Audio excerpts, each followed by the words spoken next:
Hello there, I'm Lord Toph, and before this audio excerpt even begins, I want to tell you thank you in advance for even tuning in thus far, and I want to ask you humbly if you will subscribe to my mailing list at montychristoff.com, and please subscribe to my YouTube channel. And without any further ado, we'll go ahead and begin with the subject of what it means to be a creative. Okay, here we are. Hey there. First, I want to start by thanking everybody and anybody who is willing to take the time out to listen to me and to listen to what my perspective is on being a creative. What it means to be creative is what I'm going to share or talk about with you today, because that's important and it's foremost before we begin speaking about what it means to be a successful creative. In order to be a successful creative, you have to start first just by creating. So that's what we're going to talk about. First, I'll tell you a little bit about my process and how it started for me. I'm sure a lot of you know by what you've seen online or from following me on social media that I'm an artist, author, and musician. I've produced other talents as well, but what got me there were my formative years. So that's what I really want to focus on, the preliminary stages, the stages when nobody's looking and nobody's listening. And from time to time, I still feel that way. So that's what I want to talk about with you, and I'm sure a lot of you will be able to relate that to your own journey that you've experienced thus far. I started drawing when I was about 3 years old, and I started, first let me just say this, in case some of you might happen to be in some other form of talent, like, well, I'm a writer, so he can't be talking to me, or I'm a dancer or a choreographer, so he can't be speaking with me. I'm not trying to single out anybody's specific expertise of talent. This is about creatives, period. Not just somebody who's been able to take lessons or, grew up with their family praising them for being talented. This is about just being a creative and having the desire and just aspiring to be a creative. So as I was going to say, I started drawing when I was about 3 years old, and I started painting probably around 5. Then around 7, I wrote my first love song, my first lyrics to a love song. And then I started creating music, but that was a little bit later. Probably around 13 or 14, I started making attempts to play the bass guitar, and then I started with writing my own songs in terms of putting them down and actually getting to record them by the time I was 16, 17. So a little bit later in the perspective that a lot of people begin nowadays.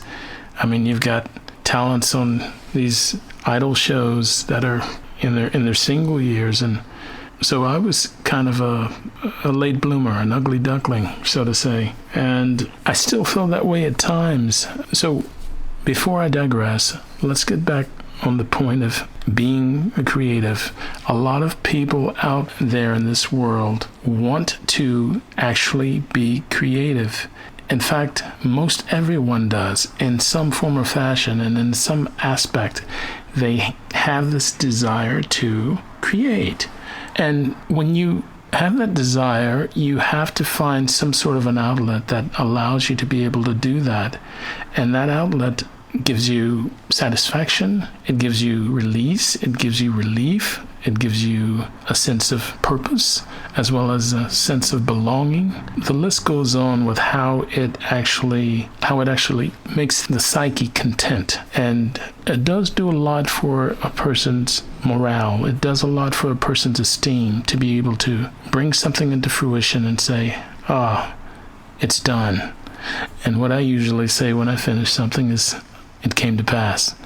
And I've been saying that for years because I have to realize with each step towards my mammoth goals that it's those little micro goals, those little micro accomplishments that are going to get me there, that are going to make me actually aware of how much I've persisted and how much I've persevered, and just how special I am for the fact that I am making the attempts, regardless of whether or not I feel and I measure it as I failed or it didn't turn out right.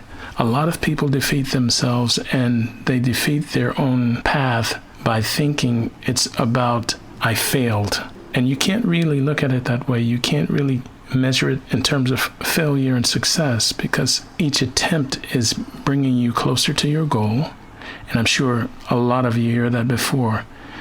There's so many gurus out here now, and I find myself being very apprehensive at times, sharing my experiences and my knowledge and even aspects of my expertise, because the last thing I want someone to think is that I'm trying to browbeat them with the idea and with the assumption that I'm going to be their guru, or that I am.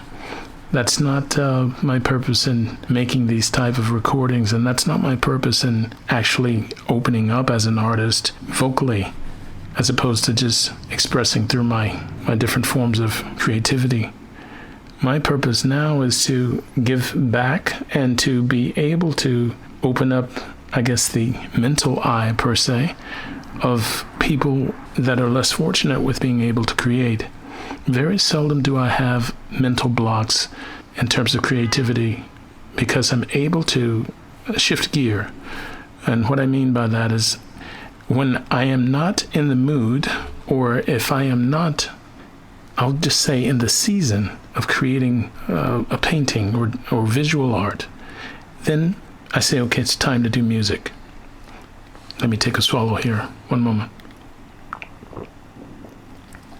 And then after that, before I suffer any form of fatigue or burnout from the music, I ground myself and step back.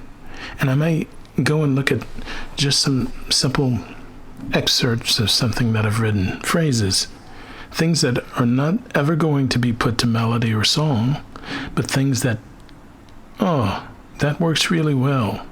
It's not necessarily poetic, and it's certainly not prose, but I think I'm going to keep that. It in itself is some form of verse, and if it's not verse, it's meaningful, because maybe somebody someday is going to read this and say, wow, that resonates with me. I can relate to that. And that in itself is a successful aspect of creativity, when you're able to find these minute components that contribute to your purpose of being someone who creates. Then you are already successful. It's not about measuring yourself up to whether or not you are popular on social media, or whether or not you should have been celebrated by now. I will admit to you, and I'll confess, these things have ruptured a great deal of my process over the years, because I, in the past, have focused too much on the fact that I'm not there yet. I should have been there. By now. Wow. Why is it he or she has all these people admiring them? And, well, to be quite frank, and be thinking, oh my God, that's crap. Why does everybody love this and they don't love that? Even if it's not my stuff, and I see another artist out there that's struggling along, or I shouldn't say struggling along, but just has a menial following, I think, man, this person should be recognized. Why is that? Well, I'll never find the answer if I focus on looking for it because I'm trying to measure up to someone else, or measure someone else up to another person. Those answers are not necessarily meant for me to focus on, or I should say to get any form of resolve from. The answer that I need to focus on is whether or not I am willing, whether or not I still have the desire to express through creation and share.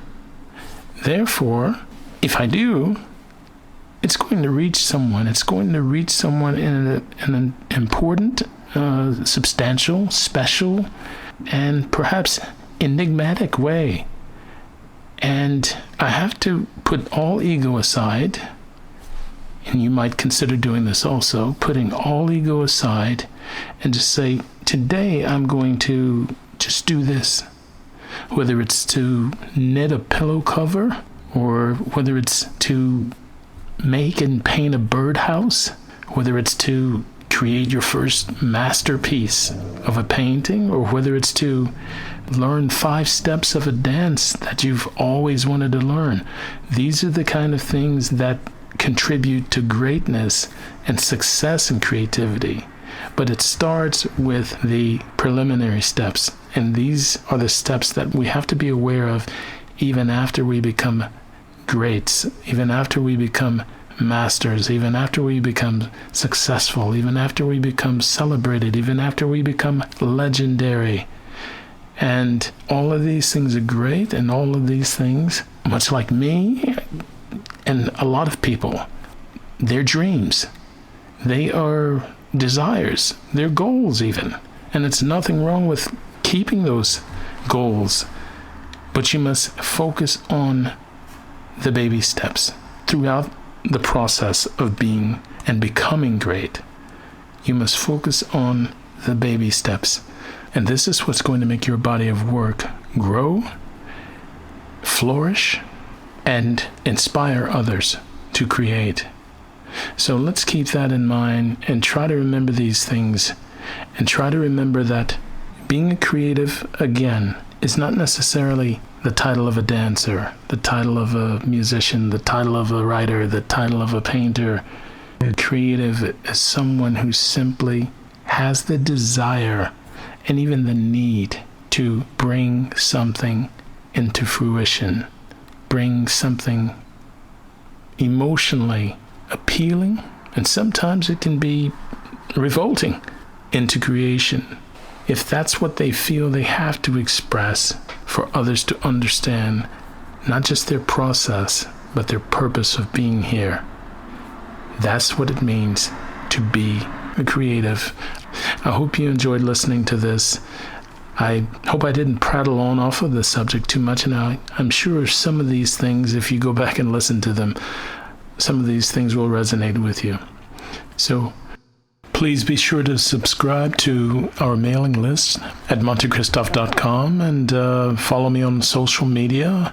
I am at the Lord Toph on Twitter and just Lord Toph on Instagram. And please check out the Lord Toph Talks channel, or I should say playlist on my channel on YouTube, where I speak of different things in relation to creativity involving my art, music, and literature. And I kind of touch on these subjects as well, and I think it'll be inspiring to you. Also, I give away free downloads, so if you subscribe to my mailing list and my YouTube channel, you'll be able to receive free downloads of my art, music, and or literature from time to time. Until then, I hope you have a wonderful evening, and I look forward to speaking with you again soon. Take care.